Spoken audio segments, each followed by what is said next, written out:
تو نئے سال کے حوالے سے دو باتیں کرنی تھی۔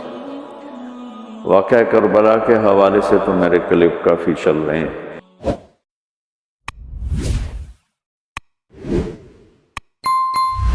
بسم اللہ الرحمن الرحیم۔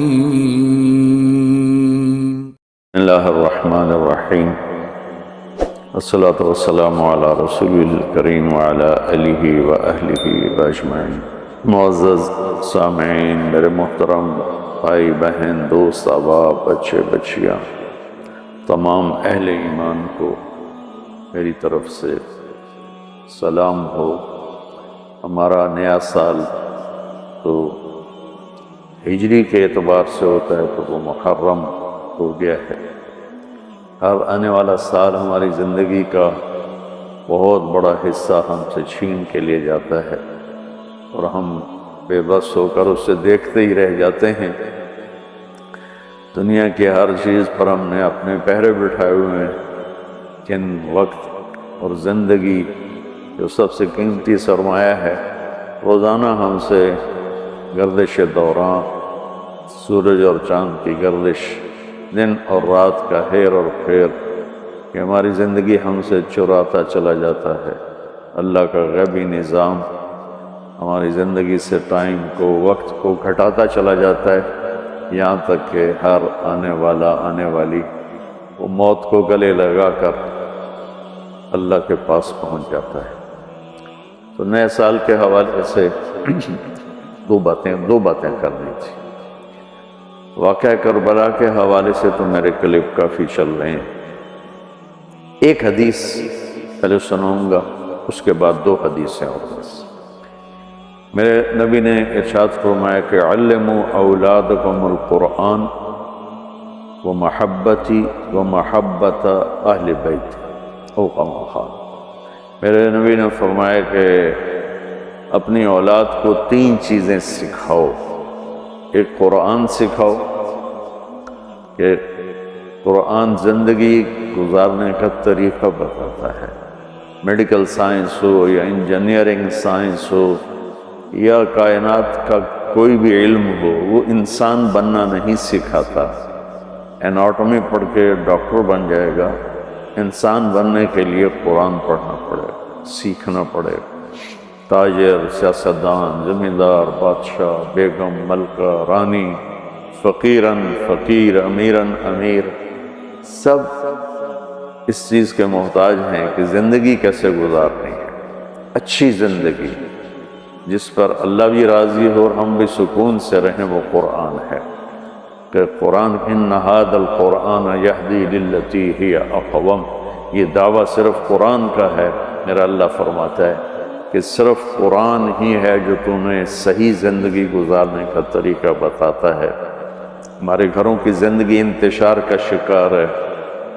شادی ہوتے ہی طلاقیں ہو رہی ہیں، طلاقوں کی ریشو بڑھ رہی ہے کہ والدین اپنے بچے بچیوں پر صرف پڑھائی پڑھائی پڑھائی، اور ہمارے پاکستان میں پڑھائی تو ہے نہیں، صرف کاروبار ہے۔ تو بچے بچیوں کو پتہ ہی نہیں ہوتا جب شادی ہوتی ہے کہ زندگی کیسے گزارنی ہے۔ ایسے والدین کو بھی نہیں پتہ ہوتا کہ ہم نے اپنی اولاد کو کس بنیاد پہ کھڑا کرنا ہے۔ تو قرآن وہ زندگی بتاتا ہے جس پر چل کر ہر بڑا چھوٹا، بڑی چھوٹی خوشگوار زندگی گزار سکتے ہیں۔ تو آپ نے فرمایا کہ اپنی اولاد کو قرآن سکھاؤ۔ دوسرا فرمایا وہ محبت، اور میری محبت سکھاؤ کہ آپ نے فرمایا لن یؤمن احدکم حتی اکون احب الیہ من الناس وولدہ ووالدہ اجمعین۔ آپ نے فرمایا کہ اگر تم چاہتے ہو کہ تمہارا ایمان مکمل ہو تو میری محبت اپنی ذات سے، اپنے والدین سے، اپنی اولاد سے اور پوری دنیا کے انسانوں سے مجھے سب سے زیادہ پیار دو گے تو تمہارا ایمان مکمل ہوگا۔ تو اللہ کے نبی کی محبت کے بغیر ایمان کامل ہو نہیں سکتا۔ اب محبت کا کیا پیمانہ ہے، کیا معیار ہے؟ ایک ہم نے بنائے ہوئے ہیں، مختلف معیار بنائے ہوئے ہیں عشق رسول کے، محبت رسول کے، لیکن میں وہ معیار بتاؤں گا جو نہ میرا بتایا ہوا نہ کسی اور کا، وہ میرے نبی کا بتایا ہوا ہے کہ اللہ کے رسول سے پیار کرنے والے ہوتے کون ہیں۔ تو آپ وضو فرما رہے تھے، صحابہ آپ کے وضو کا پانی نیچے سے یوں بک بھر بھر کے کوئی پی رہا ہے، کوئی منہ تے لا رہا ہے، کوئی ہتھاں تے، کوئی سینے تے۔ تو آپ نے پوچھا ما یحملکم علی ھذا، بھئی یہ کیا کر رہے ہو، کیوں کر رہے ہو؟ کہ حبا للہ ولرسولہ۔ تو صحابہ نے عرض کی یا رسول اللہ آپ اور آپ کے رب کی محبت میں کر رہے ہیں۔ سبحان اللہ۔ تو ہم نے فرمایا کہ میں تمہیں بتاتا ہوں کہ مجھ سے محبت کرنے والا اور اللہ سے محبت کرنے والا کون ہے۔ یہ ایڈا سستا سودا نہیں ہے کہ صرف میرے وضو دا پانی تسی پی لو تے تسی میرے عاشق بن جاؤ، کہ وہ میں تمہیں بتاتا ہوں کہ اللہ اس کے رسول سے محبت کا پیمانہ کیا ہے۔ وہ پیمانہ ہے کہ اگر تم اس پر پورے اتر گئے تو دو طرفہ کام ہو جائے گا، تم اللہ رسول سے پیار کرو گے، اللہ رسول تم سے پیار کریں گے۔ تو ہم نے فرمایا فَلْيَصْدُقِ الْحَدِيثَ إِذَا حَدَّثَ، جو مجھ سے اور میرے رب سے پیار کرتا ہے اس کی پہلی نشانی یہ ہے کہ وہ ہمیشہ سچ بولتا ہے، کبھی جھوٹ نہیں بولتا۔ اس پیمانے پہ پاکستان کے 22 کروڑ انسانوں کو تولو تو چند ہزار ہی نکلیں گے، ورنہ میرے ملک پہ جھوٹ کی لعنت چھائی ہوئی۔ فَلْيُؤَدِّ الْأَمَانَةَ إِذَا تُؤْمِنَ، جو مجھ سے اور میرے اللہ سے پیار کرتا ہے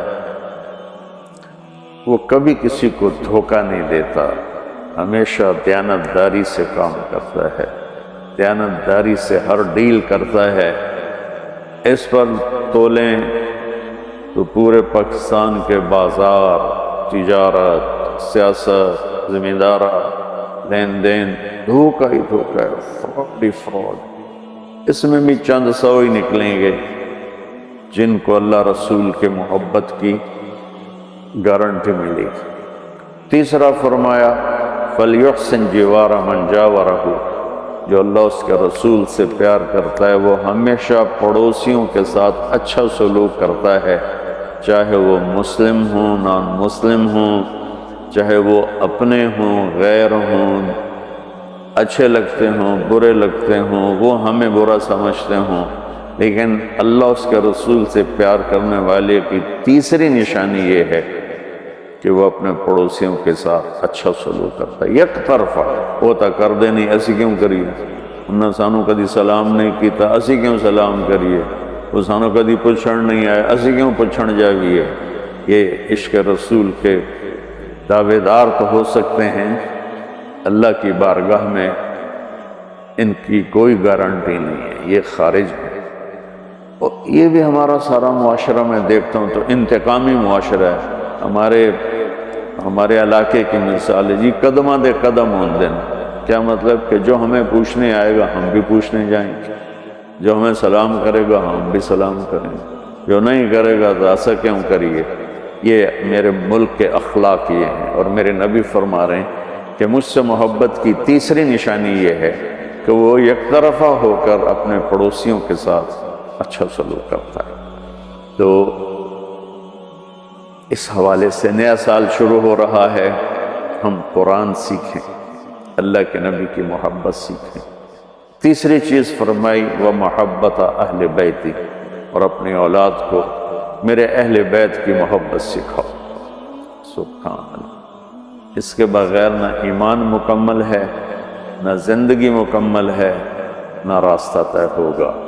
کہ آپ نے فرمایا غدیر خم کے موقع پر جب آپ حج سے واپس تشریف لا رہے تھے کہ میں تم میں دو بڑی بھاری چیزیں چھوڑ کے جا رہا ہوں، اگر ان کو مضبوطی سے پکڑ کے رکھو گے تو کبھی گمراہ نہیں ہوگے اور مجھ سے آ ملوگے۔ خلاصہ کے طور پر ایک میری کتاب اور ایک میرے اہل بیت۔ تو ہم نے قرآن کے ساتھ بھی ناانصافی کی ہے، اور اہل بیت کے ساتھ بھی ناانصافی کی ہے۔ درد سے کہہ رہا ہوں یہ بات، میں فرقہ واریت سے بالا تر ہو کر یہ بات کر رہا ہوں کہ ہمیں اگر ان کے گھرانے سے پیار نہیں ہے تو وہ کیا ایمان ہے اور کیسا ایمان ہے؟ تو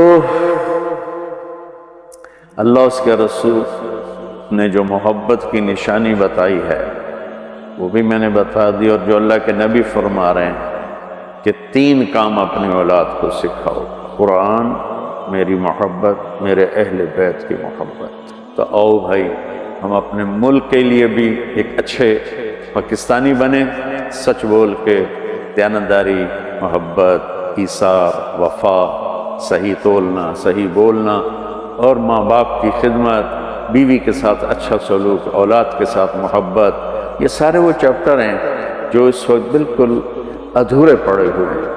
اور صرف نماز پڑھ لینا اور حج عمرے پہ زور لگا دینا بہت اچھی بات ہے، میں کسی نیکی کی قدر نہیں گھٹانا چاہتا، لیکن اور بھی دکھ ہیں زمانے میں محبت کے سوا، راحتیں اور بھی ہیں وصل کی راحت کے سوا۔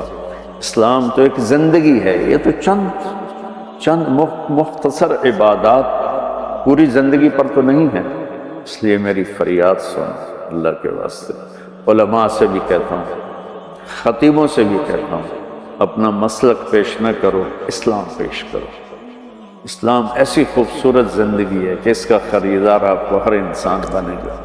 آپ سن لیں گے تو آپ کا احسان ہوگا، اب کر لیں گے تو آپ کی دنیا بھی بنے گی، آخرت بھی بنے گی، ورنہ فقیرانہ آئے صدا کر چلے، میاں خوش رہو ہم دعا کر چلے۔ وہ جو گیت تم نے سنا نہیں، میری عمر بھر کا ریاض تھا، میرے درد کی تھی وہ داستاں جسے تم ہنسی میں اڑا گئے۔ السلام علیکم۔